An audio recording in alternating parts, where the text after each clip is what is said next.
नमस्कार दोस्तों, स्वागत करते हैं आप सभी लोग का। दोस्तों बिहार एसआई मेंस आपका प्रैक्टिस से डेली बेस पे सुबह के चला जा रहा है आपका लूसेंट का। तो आप सभी लोग वीडियो को शुरू से अंत तक देखा कीजिए और अपना स्कोर बताया कीजिए, एक भी प्रश्न न छोड़ा कीजिए। इससे क्या होता है कि आपको एक एक प्रश्न देखने को मिलता है और अपना प्रैक्टिस और भी बेहतर कर पाएंगे। और हाँ, आप सभी लोगों का 7 बजे कल क्लास चला था लूसेंट ऑब्जेक्टिव का, 7 बजे क्लास चला था। वहाँ पे सभी लोग जुड़े थे। आप सभी लोगों को पता नहीं था क्योंकि मैं अचानक से क्लास स्टार्ट कर दिया। 2 दिन पहले बोला था लेकिन स्टार्ट नहीं हो पाएगा, ठीक है, नहीं हो पाया था। लेकिन कल से आपका क्लास स्टार्ट हो गया था, आज भी क्लास चलेगा। तो उसको मैं सोच रहा हूँ कि एक बार उसको लूसेंट को ऑब्जेक्टिव ख़त्म किया जाए ताकि वहाँ से भी आपका जो प्रश्न बनता है वो कंप्लीट कर दिया जाए। तो आप सभी लोग वीडियो को शुरू से अंत तक देखा कीजिए और शाम 7 बजे मैं सभी लोगों का वेट करूंगा और उसको एक बार बुक को ज़रूर एग्ज़ाम से पहले आपका ख़त्म करने का पूरा कोशिश करूंगा। समझ पा रहे होंगे सभी लोग। वीडियो को लाइक कर दीजिए, अभी तुरंत शेयर करें ताकि और भी लोग इस वीडियो के माध्यम से अपना प्रैक्टिस और भी बेहतर कर पाएंगे।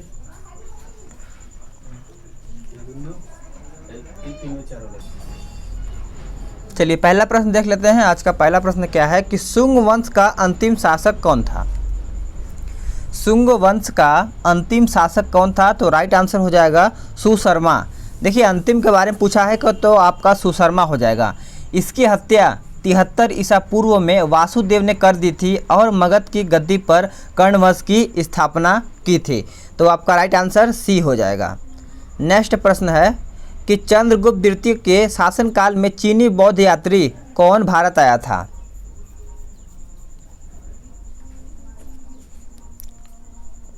आंसर हो जाएगा फाहियान, सी आपका राइट आंसर हो जाएगा। मालवा के शासक देवगुप्त ने ग्रहवर्मा की हत्या कर दी और इसके यानी किसको बंदी बनाकर कारागार में डाल दिया था।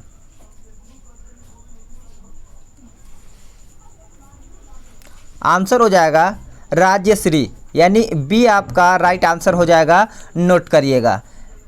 नेक्स्ट प्रश्न है विजयनगर साम्राज्य की आय का सबसे बड़ा स्रोत लगान भू राजस्व की दर उपज का भाग कितना बटा था।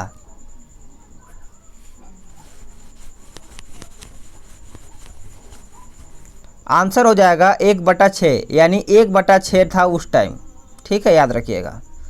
नेक्स्ट प्रश्न है कि प्रारंभ में बाबर के शव को आगरा के आराम बाग में दफनाया गया, बाद में उसके द्वारा चुने गए स्थान पर दफनाया गया था, वह स्थान कौन सा है।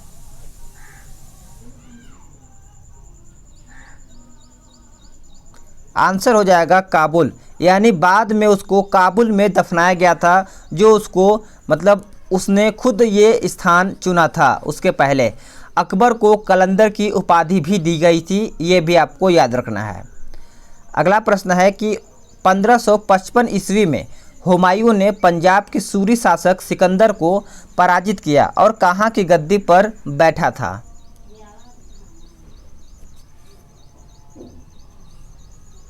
आंसर करिएगा। आंसर हो जाएगा दिल्ली के राजगद्दी पर यह बैठा था, ये आपका राइट आंसर हो जाएगा, इम्पोर्टेंट है। अगला प्रश्न है क्वेश्चन नंबर 7। डचों ने भारत में अपनी व्यापारिक कोठी फैक्ट्री कहाँ पर स्थापित की थी।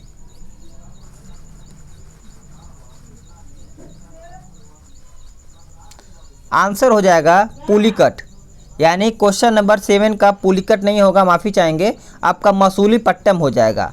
यानी डचों ने भारत में अपनी व्यापारिक कोठी मसूलीपट्टम में स्थापित की थी। अगर दूसरी देखा जाए व्यापारिक कोठी तो पुलिकट में, ये दूसरी पुलिकट होगा, पहला आपका मसूलीपट्टम होगा, याद रखिएगा। इंपॉर्टेंट प्रश्न है, यहाँ से आपका प्रश्न पूछा जाता है। अगला है कि किसके समय में प्रेस पर लगे प्रतिबंध को समाप्त कर प्रेस के मार्गदर्शन के लिए नियम बनाए गए थे।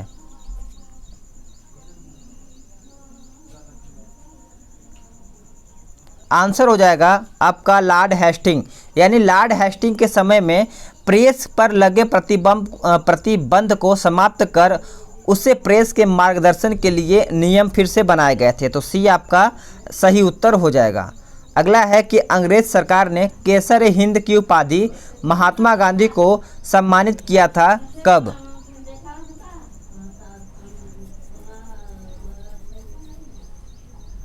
आंसर हो जाएगा 1915 में।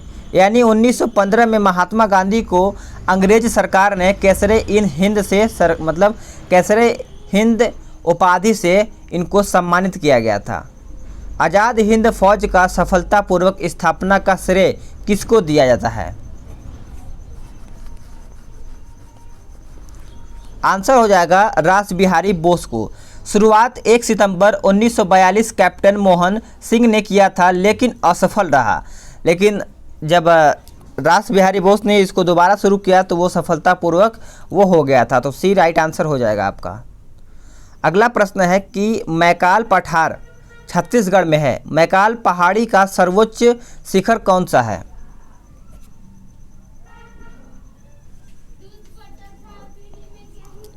आंसर हो जाएगा आपका अमरकंटक। बी राइट आंसर हो जाएगा। अगर इसकी ऊंचाई देखा जाए तो 1036 मीटर इसकी ऊंचाई है। नेक्स्ट प्रश्न है कि भारत में कर्क रेखा कौन से राज्य से होकर नहीं गुजरती है?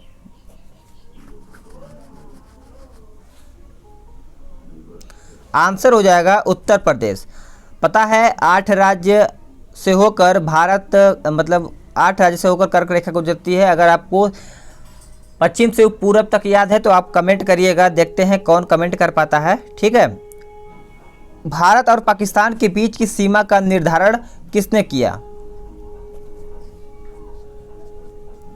शाम 7 बजे वाला क्लास ज्वाइन कीजिए, वहां से आपको बहुत ही ज़्यादा हेल्प मिलने वाला है। आंसर हो जाएगा रैटक्लिफ। बी आपका राइट आंसर हो जाएगा। अगला है कि तौगुब दर्रा भारत को किस देश के साथ जोड़ने वाला पर्वतीय मार्ग है?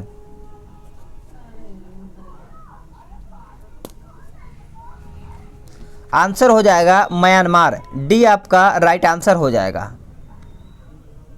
किस मिट्टी में कपास, गेहूं, दालें व मोटे अनाजों की कृषि की जाती है?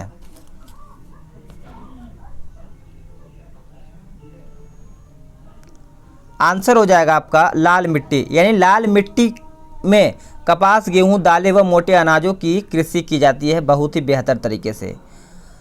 मावसिनराम और चेरापूंजी में अधिक वर्षा होती है, ऐसा क्यों? ऐसा किस कारण से अधिक वर्षा होती है? तो राइट आंसर हो जाएगा आपका ऑप्शन डी। यहाँ की पहाड़ियाँ कीप की आकृति की होती हैं। तो डी आपका राइट आंसर हो जाएगा। भारतीय वन संरक्षण यानी भारतीय वन सर्वेक्षण विभाग की स्थापना कब की गई थी?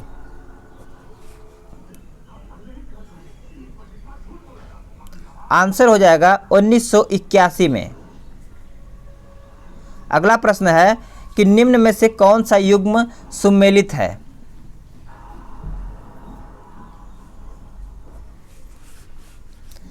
आंसर हो जाएगा आपका केवलादेव राष्ट्रीय उद्यान भरतपुर। और बाकी आपका महान हिमालय राष्ट्रीय उद्यान देखा जाए तो आपका हिमाचल प्रदेश में है।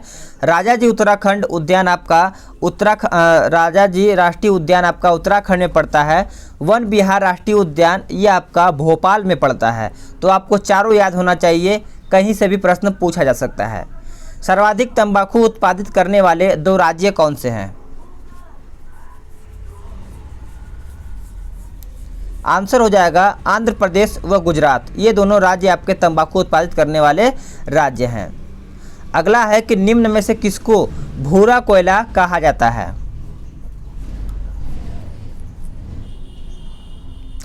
आंसर हो जाएगा आपका ऑप्शन डी लिग्नाइट। यानी लिग्नाइट को भूरा कोयला के नाम से भी जाना जाता है। इंपॉर्टेंट है, नोट करिएगा। अगला प्रश्न है कि सूर्योदय उद्योग से क्या तात्पर्य है?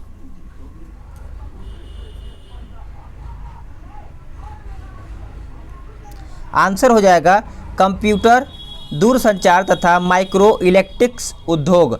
डी आपका राइट आंसर हो जाएगा सभी लोगों का। अगला है दुर्गापुर इस्पात संयंत्र किसके सहयोग से स्थापित किया गया था?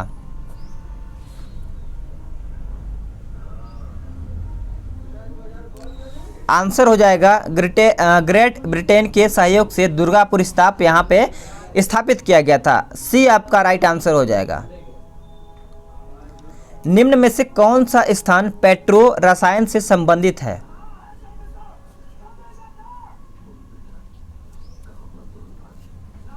आंसर हो जाएगा कोयली। सी आपका राइट आंसर हो जाएगा, इंपॉर्टेंट है, नोट करिएगा। अगला है कि हरित क्रांति के दौरान मोटे अनाजों और दलहन का उत्पादन क्या तेजी से बढ़ा, घटा, अपरिवर्तित रहा या फिर 3 गुना बढ़ा? तो आंसर हो जाएगा घटा, यानी बी आपका सही उत्तर हो जाएगा। अगला है कि भारत में निम्नलिखित में से कौन सा राज्य देश के 70% से अधिक कॉफ़ी अकेले पैदा करता है?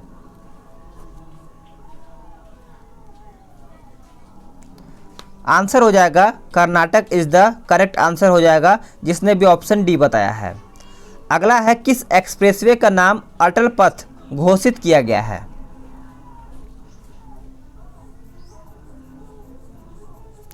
आंसर हो जाएगा बुंदेलखंड, आपका सी ऑप्शन राइट आंसर हो जाएगा।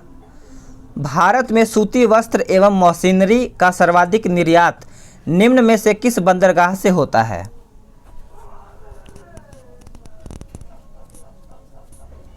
आंसर हो जाएगा 27 का ऑप्शन ए मुंबई। मुंबई आपका सही उत्तर हो जाएगा सभी लोगों का। अगला प्रश्न है कि निम्नलिखित में से कौन सुमेलित नहीं है? इसमें से पूछा गया है कि कौन सा गलत है ऑप्शन। तो देखते हैं। प्रथम पंचवर्षीय योजना आपका 1951 से 56 तक चला था, सही है। छठी पंचवर्षीय योजना आपका 1980 से 85 तक चला था, यह भी सही है। 10वीं पंचवर्षीय योजना 2002 से 2007 तक चला था, यह भी सही है। लेकिन आपका तृतीय पंचवर्षीय योजना 66 से 71 नहीं चला था, यही ऑप्शन आपका गलत है। इसका सही उत्तर होगा 1961 से 66 तक ये तीसरी पंचवर्षीय योजना चला था, याद रखिएगा सभी लोग। नेक्स्ट प्रश्न है कि सुंदर राजन समिति का संबंध किससे है? आंसर हो जाएगा पेट्रोलियम से, ए आपका सही उत्तर हो जाएगा। कार्ल मार्क्स की पुस्तक दास कैपिटल प्रकाशित हुई थी कब? आंसर हो जाएगा 1867 में, ठीक है। 1867 में ये आपका दास कैपिटल प्रकाशित हुआ था। अगला है कि स्वतंत्रता के पश्चात मंत्रिपरिषद के खिलाफ पहला अविश्वास प्रस्ताव कब लाया गया था?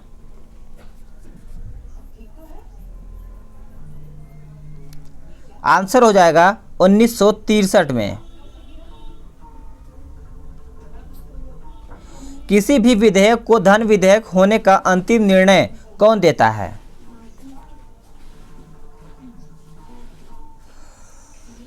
आंसर हो जाएगा लोकसभा अध्यक्ष, बी आपका करेक्ट आंसर हो जाएगा सभी लोगों का। अगला है कि भारत का महान्यायवादी के संबंध में निम्नलिखित में से कौन सा कथन सही नहीं है? तो यह भारत सरकार का प्रथम विधि अधिकारी होता है, सही है। उसे भारत के समस्त न्यायालयों में सरकार का पक्ष प्रस्तुत करने का अधिकार है, यह भी सही है। वह संसद में अथवा संसद के किसी भी बैठक में भाग ले सकता है, यह भी सही है। लेकिन आपका डी, उसे संसद की कार्यवाही में भाग लेने का समय मतदान का अधिकार प्राप्त है, ये आपका गलत है। डी ऑप्शन आपका गलत हो जाता है। अगला है कि भारत के सन परीक्षा एवं लेखा प्रणालियों का प्रावधान कौन होता है?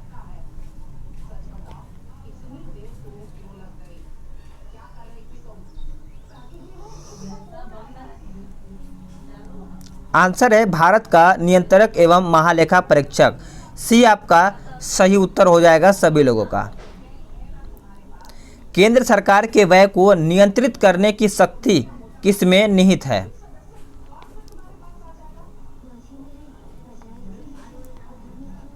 आंसर हो जाएगा नियंत्रक एवं महालेखा परीक्षक, सी आपका राइट आंसर हो जाएगा क्वेश्चन नंबर 35 का, नोट करिएगा।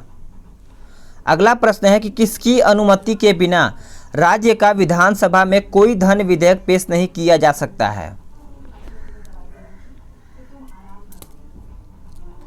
आंसर हो जाएगा राज्यपाल, ए आपका करेक्ट आंसर हो जाएगा सभी लोगों का।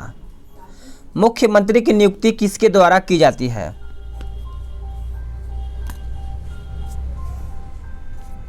आंसर हो जाएगा राज्यपाल, सी आपका करेक्ट आंसर हो जाएगा सभी लोगों का क्वेश्चन नंबर 37 का। राज्यपाल अधिक से अधिक कितने सदस्यों को विधान परिषद में माननीय कर सकता है, यानी मनोनीत कर सकता है? तो आंसर हो जाएगा आपका कोई निश्चित संख्या नहीं है। डी आपका करेक्ट आंसर हो जाएगा क्वेश्चन नंबर 38 का। अगला प्रश्न है कि निम्न में से कौन सी भाषा भारतीय संविधान की 8वीं अनुसूची में उल्लेखित नहीं है?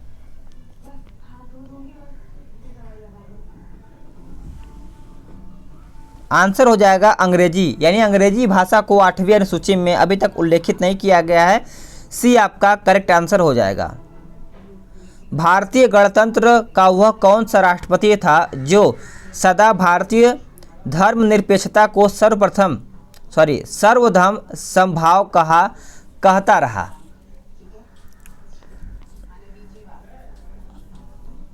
आंसर हो जाएगा Radha Krishna. Option A is the correct answer हो जाएगा सभी लोगों का। नेक्स्ट है कि जलप्रपात के अधस्थल पर जल का तापमान ऊपर की अपेक्षा अधिक होने का कारण क्या है?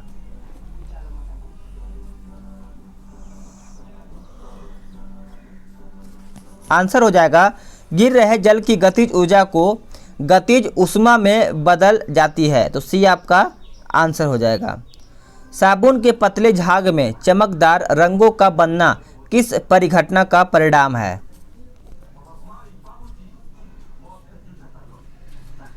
आंसर हो जाएगा ऑप्शन ए बहुलित परावर्तन और व्यक्तीकरण। ए आपका करेक्ट आंसर हो जाएगा सभी लोगों का।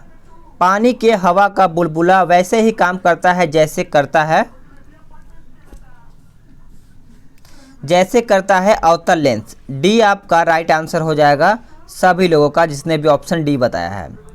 अगला है कि लेजर बीम का उपयोग होता है किसके लिए? लेजर बीम का उपयोग किसके लिए होता है? आंसर करिएगा सभी लोग। तो आंसर हो जाएगा आँख की चिकित्सा के लिए लेजर बीम का उपयोग किया जाता है। अगला है कि सेफ्टी रेजर का आविष्कार किसने किया? सेफ्टी रेजर का आविष्कार किसने किया? आंसर हो जाएगा ऑप्शन सी जिलेट ने। सी आपका राइट आंसर हो जाएगा सभी लोगों का। दूध का पीएच मान क्या है? मिल्क का पीएच मान पूछा गया है। तो आंसर हो जाएगा ऑप्शन बी 6.6।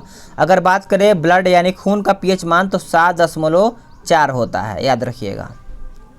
अगला है चाकू से काटी जा सकने वाली धातु कौन सी है? आंसर हो जाएगा आपका option D sodium is the correct answer हो जाएगा जिसने भी ऑप्शन डी बताया है। पालक के पत्तों में किसकी मात्रा सबसे अधिक होती है? ऑप्शन आपका बी हो जाएगा आयरन। डॉक्टर लोग बोलते हैं कि अगर किसी को आयरन की कमी होती है तो पालक का जूस पिलाया जाता है। तो इसी तरीके से आपका देखा जाए तो पालक में आयरन होता है। आयरन अगर लेना है तो आप पालक आपका बेहतर है, ठीक है। अगला प्रश्न है कि माउंट एवरेस्ट की चोटी पर चढ़ने वाली सबसे अधिक आयु की भारतीय महिला कौन है? आंसर हो जाएगा आपका प्रेमलता अग्रवाल। ये सबसे अधिक आयु की भारतीय महिला थी जो माउंट एवरेस्ट की चोटी पर चढ़ी थी। तो बी आंसर होगा, ठीक है, यही होगा। यहाँ पर बी होना चाहिए था, मिस हो गया है, कोई बात नहीं। प्रेमलता अग्रवाल याद रखिएगा। अगला प्रश्न है कि आतंकवाद विरोध दिवस किस तिथि को मनाया जाता है? आंसर हो जाएगा 21 मई।